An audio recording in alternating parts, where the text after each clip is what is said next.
And we are using the RMU tool, which is our adapter, as you can see from here.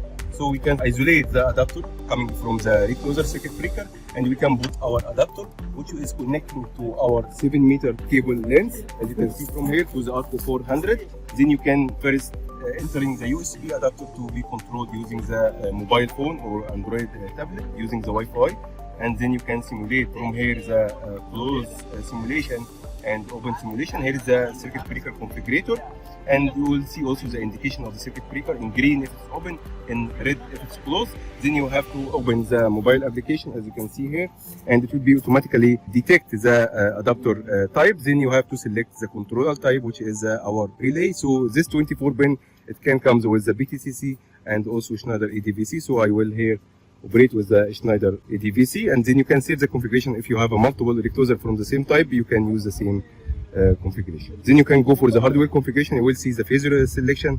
You can select ABC or ACB, depends on the network, the abdominal frequency, the source and the load voltage transformer. So we are using here in the source side and the load side, we are using the CVT, which means up to 8 volt, and here is the VT ratio 20 kilovolt, and the secondary is 5 volt, and the V maximum should be 8 voltage to not affect the VT. Also in the same way we can do the configuration of the load side.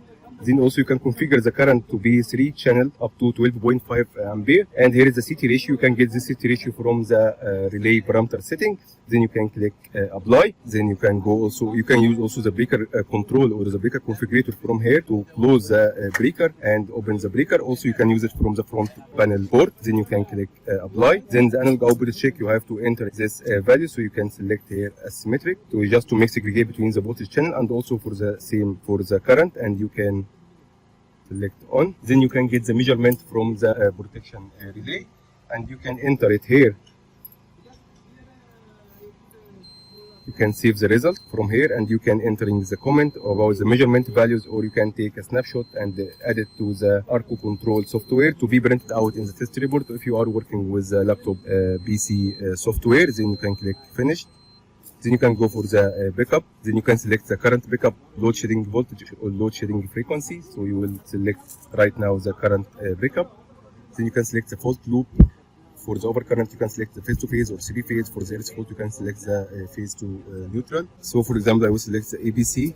Here is the fault voltage. You can simulate 70% or 0% just to have a realistic simulation of the fault current. Here is the phase angle not required. Then you can go for the test and make ramping up, manual ramping, and ramping up and ramping down for the current for manual ramping. Otherwise, you can go for the fault and make automatic ramping. Then you have to identify the start and the stop and the step size. Okay. Also, there is another test module, which is the direct and the sequencer module, and we have also the trip time characteristics. So we have 2 stages of the overcurrent. We will select the trip mode. Here is the trip and the close mode, which is a full sequence to leak out. But if you need to select the trip time only, you can select the trip mode. Then you can go for the curve, and my setting is 40 amp for the backup for the earth fault, and it's normal inverse, and the time multiplier is 0.05. And there is no any high stage. If there is any high stage, you should select this different time. You should enable this different time, and you should put this value. Then you can go for the pre-fault. Here is a pre-fault time 5 seconds. The load angle is 30 degrees. Here is the load current is 100 ampere, which we already set in the hardware configuration. Here is the backup value of the current 40 amp. Then you can select A to N or B to N or C to N. Then you can go for the test shots. You can add up to 5 test shots, as you can see. So I have the setting is 40 amp, so we can add 80 amp, 200 amp, 500 amp, 800 amp, and 1000 ampere. Then you can go for the test, and here is the tolerance, as you can see. So here is the relative tolerance in percentage, and the absolute tolerance as 100 millisecond. So it will assess the calculated trip time based on the equation of the normal inverse IDMT, and it will compare the measured one with the calculated ones. And if it's passed, it will give you the assessment. Otherwise, it will be failed. So here is the first shot. For example, it's expecting 501 millisecond, and here is 510 millisecond. For the second shot, we are expecting 214 millisecond, 216 milliseconds, the measured one. And this green plus means that the test is passed. You can do also the same for the overcurrent by using the phase-to-phase or 3-phase current.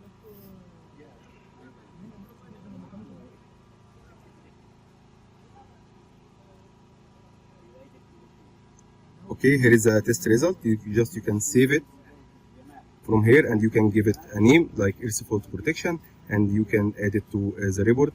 You can add a serial number of the recloser.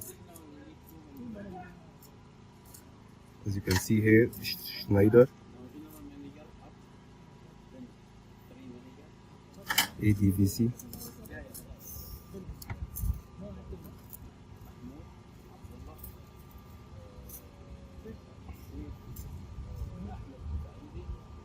Then you can save this test result. Now it's saved. You can go back again for checking the overcurrent, for example. So for the overcurrent, we have a setting of 100 ampere for the first stage as IDMT. The time multiplier is 0.2, and we have a definite time stage which is 1400 with a trip time 30 milliseconds. Then you can keep the pre-fault as it is. You can go for the ABC or EB and so on. You can define the test shots as you can see. So we have now 5 test shots, and then you can go back for the test point. So the pickup value is 100, so we can make it 200. This one can make it 400. There is 500, 800, and 1500 ampere for the high set stage. Now we can go for the test.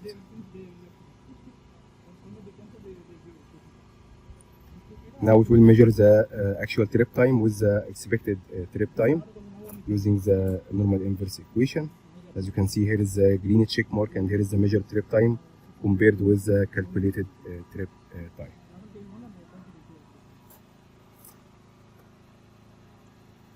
Then you can save it also to the result, and you give it a meaningful name such as overcurrent.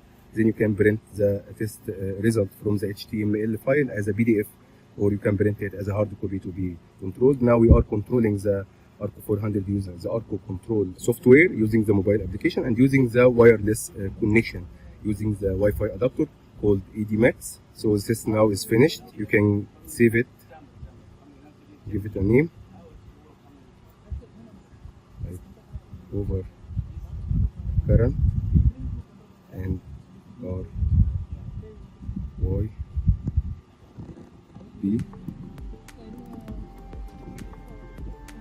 You can overwrite, for example, or append to enter a new test shots. Then finish.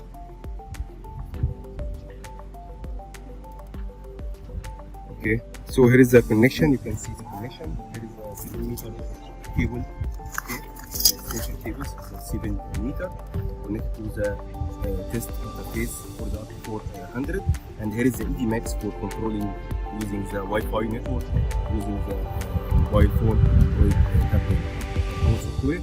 Also, you have option to control the PC using the USB Type A or ETH1, ETH2, the two Ethernet port. Okay, thank you.